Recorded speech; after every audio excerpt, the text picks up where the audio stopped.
L'histoire de Scooby-Doo débute dans les années 60, au cœur de l'ère du Saturday Morning Cartoon. Ces programmes de dessins animés spécialement diffusés le samedi matin pour capter l'attention des jeunes téléspectateurs. C'était un moment très attendu, où les enfants se réveillaient tôt pour profiter de plusieurs heures de divertissement, pendant que leurs parents se reposaient ou s'occupaient à d'autres tâches. Cette stratégie de programmation était idéale pour attirer un public qui n'était pas à l'école ce jour-là. Et durant cette décennie, la télévision américaine connaît de grands changements. Les studios d'animation comme Hanna-Barbera règnent alors sur le marché des dessins animés. Mais à la fin des années 60, un vent de critique souffle sur les émissions pour enfants. Des parents et des organisations dénoncent la violence de certaines séries. Il est donc urgent et nécessaire de proposer des programmes plus doux. C'est dans ce contexte que Fred Silverman, directeur de la programmation chez CBS, entreprend de trouver une alternative. En fait, il souhaitait tout simplement une série d'animation moins violente mais tout aussi captivante. C'est alors que Joe Ruby et Ken Spears, scénaristes chez Hanna-Barbera, sont sollicités. Silverman avait l'idée d'une série mettant en scène un groupe d'adolescents résolvant des mystères, inspirée par la série radiophonique et télévisée I Love a Mystery, qui suivait les aventures de jeunes détectives. Ce concept a rapidement évolué pour inclure un personnage animal, apportant une dimension comique. À l'origine, la série devait s'intituler Mysteries Files et suivre un groupe de jeunes formant une bande de musiciens qui résolvaient des mystères pendant leur temps libre. Parmi eux se trouvait un chien nommé Too Much qui jouait du tambour.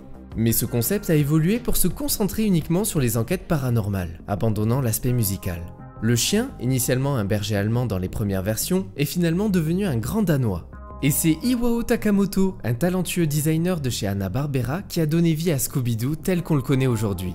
Pour concevoir ce personnage, Takamoto a consulté un éleveur de grands danois afin de comprendre les traits typiques de la race. Mais plutôt que de dessiner un chien parfait, il a choisi de lui ajouter des imperfections, un dos trop arqué, des pattes démesurées et une mâchoire distincte. Ces caractéristiques ont non seulement rendu Scooby plus attachant, mais ont aussi accentué son côté maladroit et comique.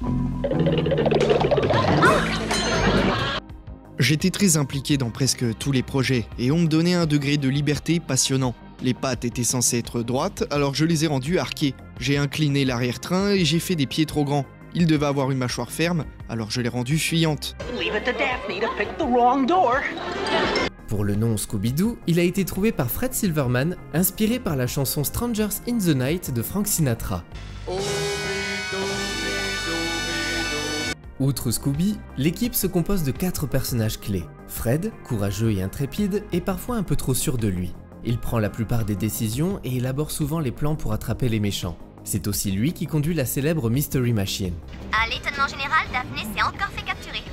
Daphné, élégante et aventurière, est parfois perçue comme la demoiselle en détresse, mais dans les versions plus modernes, elle devient une héroïne audacieuse, capable de résoudre des problèmes avec ingéniosité. J'en ai trop ras-le-bol d'être toujours une jouvencelle en détresse. Vera est l'intellectuelle du groupe. Sa capacité à analyser les indices et à trouver des solutions logiques en fait la scientifique de l'équipe. Elle est maligne, cette petite. Et enfin, nous avons Sammy, le meilleur ami de Scooby, qui forme avec lui le duo comique et peureux de la bande. Quoi? Il y a un fantôme derrière moi? Là!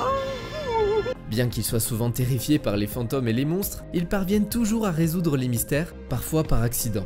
A noter que Sammy, inspiré par la contre-culture des années 60, est souvent perçu comme l'un des premiers personnages stoners dans un dessin animé, bien que cela ne soit jamais explicitement mentionné.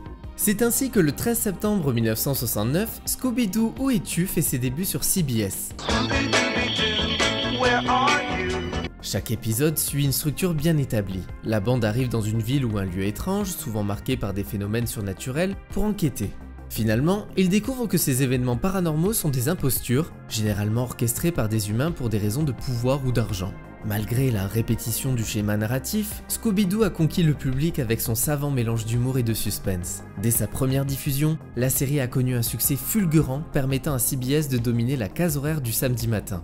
Face à cet engouement, Hanna-Barbera a produit de nombreuses versions et spin-offs dès les années 70. Parmi les principales adaptations, on trouve The New Scooby Movies, qui prolongeait les épisodes à 1 heure et incluait des invités célèbres comme Batman et Robin. Il y avait aussi The Scooby-Doo Show, de 1976 à 1978, puis Scooby-Doo et Scrappy-Doo, introduisant pour la première fois le neveu de Scooby.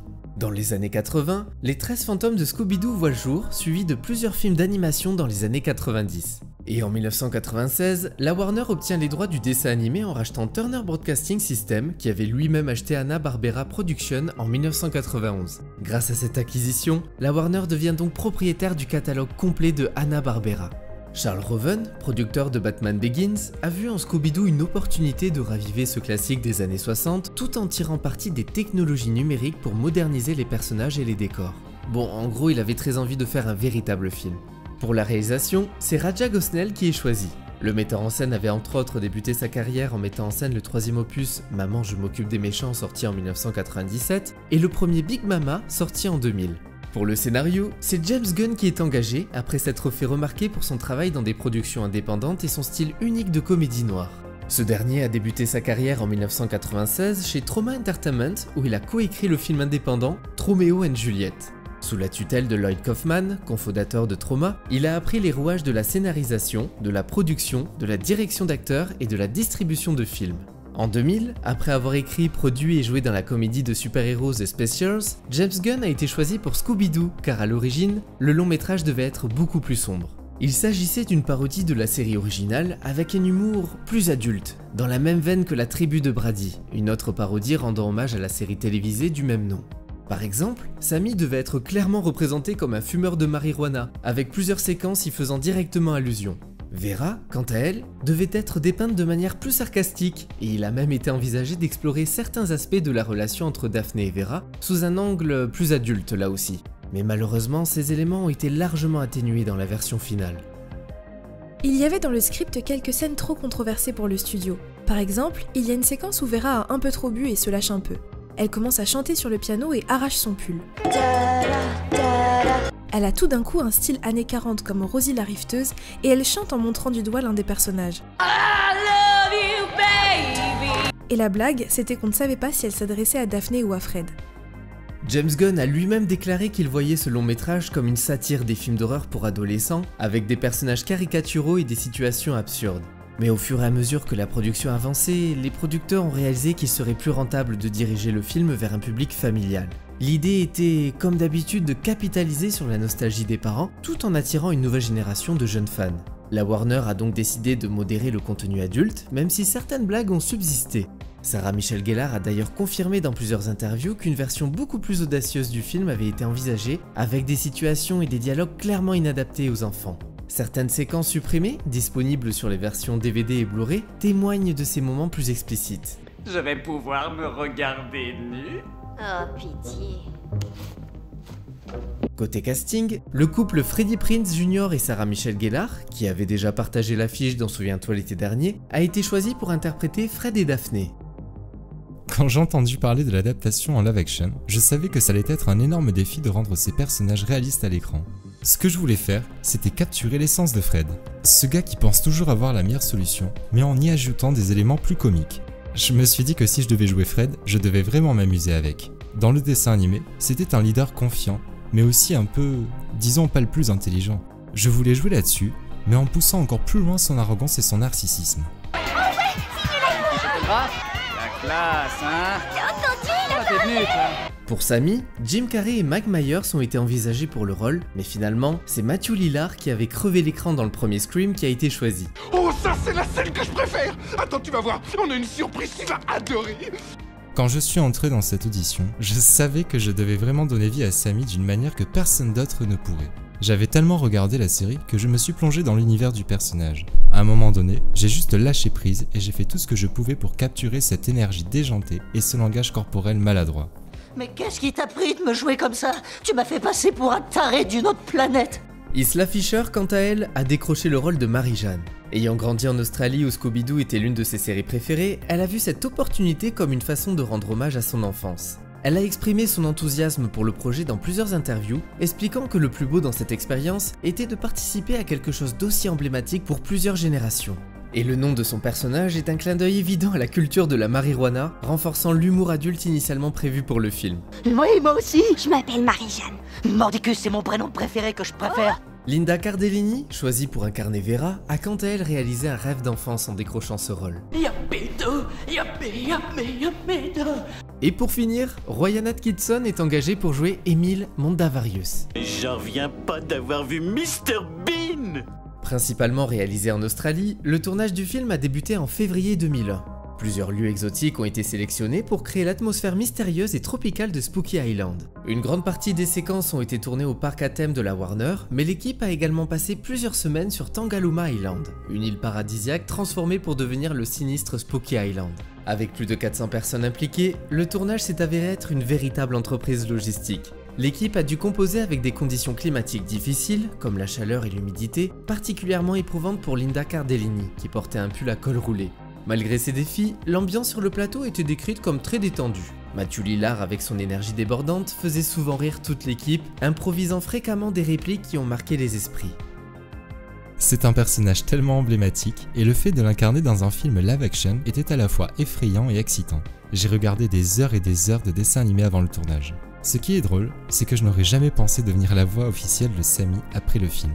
Mais quand Casey Kasem, le Shaggy original, m'a demandé de reprendre le rôle, c'était un honneur incroyable. J'ai réalisé à quel point ce personnage était important pour plusieurs générations de fans. L'un des plus grands défis du tournage était évidemment l'absence de Scooby-Doo sur le plateau. Le Grand Danois a été entièrement réalisé en CGI, obligeant les acteurs à jouer face à une balle de tennis ou un mannequin en mousse représentant Scooby. Matthew Lillard a souvent évoqué les difficultés à jouer des scènes émotionnelles ou humoristiques avec un partenaire invisible, mais cela ne l'a pas empêché de livrer une performance mémorable. Scooby-Doo, où es-tu? Je pense qu'à l'époque, ce n'était pas le film que je voulais faire. C'était difficile pour nous. Maintenant, on a le retour des fans et combien ils aiment le film. Et oui, c'était des fans différents de ce que nous avions initialement prévu. Mais maintenant, Freddy et moi sommes capables de le voir avec beaucoup plus d'amusement et de bonheur parce qu'il a une signification particulière encore aujourd'hui pour ce public. Cela a été un rôle très physique. Interagir avec Scooby a été plus difficile que je ne le pensais. Quant à la fin du film, l'inclusion de Scrappy-Doo en tant que méchant a suscité la controverse. Scrappy, un personnage qui a longtemps divisé les fans, était souvent jugé irritant, et sa présence dans les épisodes ultérieurs des séries animées était mal accueillie. Le fait de le transformer en antagoniste majeur, cherchant à se venger après avoir été banni du groupe, était une manière humoristique de reconnaître cette antipathie des fans. Allez, fais voir comment tu cognes, bâtard, bah quoi? Ce choix a été salué par ceux qui n'apprécient pas Scrappy, tout en créant la surprise pour les autres. Après la fin du tournage en juin 2001, l'équipe de post-production a passé plusieurs mois à peaufiner Scooby en CGI. Mais le plus dur dans tout ça, c'était de recréer sa voix. À l'origine, c'était Don Messick qui prêtait sa voix à Scooby, mais son décès en 1997 a laissé un vide à combler. Scott Innes, qui avait déjà doublé le personnage dans les films animés dans les années 90, a été envisagé pour ce rôle. Pourtant, c'est finalement Neil Fanning, un acteur australien, qui a été choisi pour relever le défi.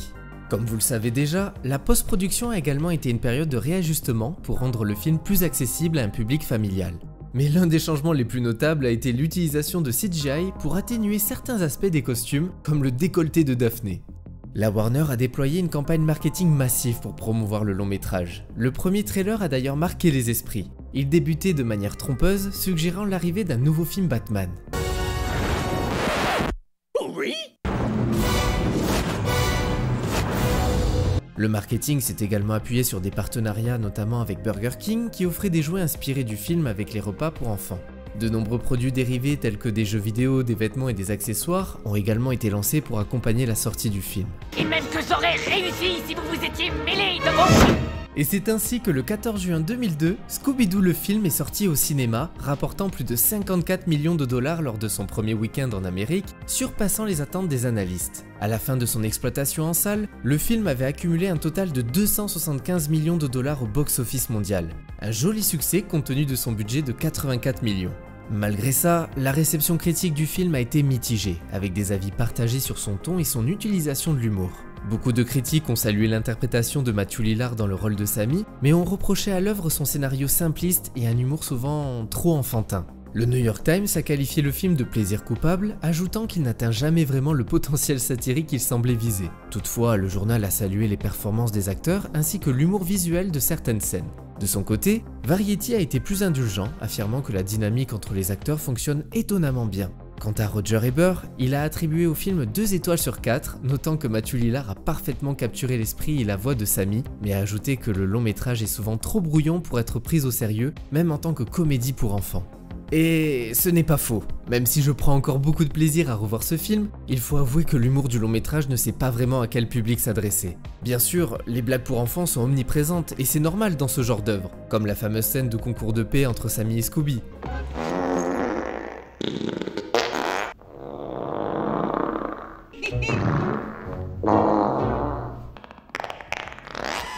Mais par moments, des clins d'œil destinés à un public plus âgé surgissent ici et là. Certes, c'est génial d'avoir des blagues un peu plus subtiles, mais je ne peux m'empêcher de penser que ce film n'assume pas pleinement son côté plus adulte, et c'est vraiment dommage. Ça se sent qu'il y a eu pas mal de modifications. Un autre point que je regrette, ce sont les effets spéciaux. Même pour l'époque, certaines créatures laissent à désirer. En revanche, Scooby passe encore très bien à l'écran et parvient à rester attachant visuellement. C'est moi! Et puis, malgré ses défauts évidents, je prends toujours autant de plaisir à regarder cette première adaptation en live action. Et ça, c'est sans aucun doute grâce à un casting exceptionnel, à l'ironie qui traverse tout le film et à un rythme dynamique qui maintient l'intérêt du début à la fin. Le long métrage reste avant tout extrêmement divertissant, et c'est ce qui compte avant tout.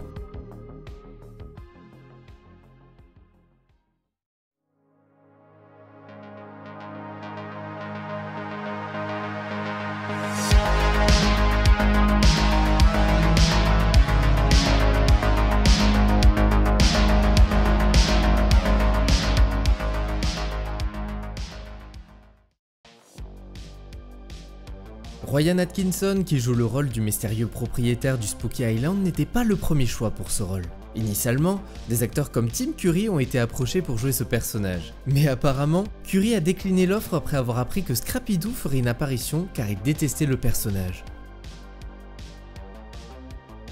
Fred mentionne à un moment donné que les adolescents pensent qu'il est un imbécile. C'est en fait une allusion aux nombreuses critiques des fans concernant le caractère souvent ennuyeux et rigide de Fred dans la série animée. Le personnage de Vera a subi plusieurs ajustements vestimentaires pendant la pré-production.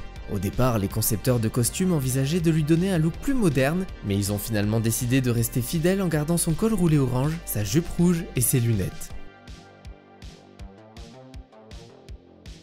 Une des blagues du film initialement coupée était que Vera perdait constamment ses lunettes, un gag récurrent dans la série animée. Bien que ce détail ait été modifié pour des raisons pratiques, il a été partiellement conservé dans certaines séquences.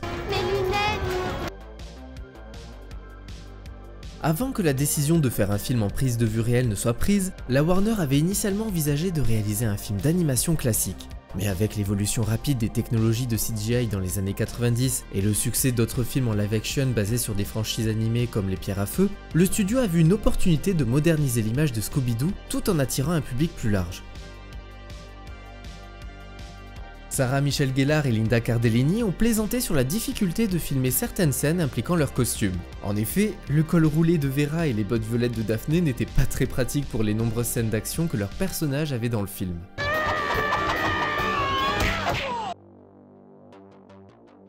Matthew Lillard a dit qu'il avait regardé tellement d'épisodes de la série animée avant et pendant le tournage qu'il s'était presque lassé de Scooby-Doo. Il plaisantait en disant que s'il devait encore regarder un épisode, ce serait encore beaucoup trop tôt. Le film devait s'ouvrir sur un générique avec les personnages animés, mais la séquence jugée trop longue a été supprimée. Et voilà, c'est tout pour le film Scooby-Doo. J'espère que vous avez passé un bon moment et on se retrouve très vite pour de nouvelles rétrospectives. Mais en attendant, n'oubliez pas de commenter, liker et de vous abonner.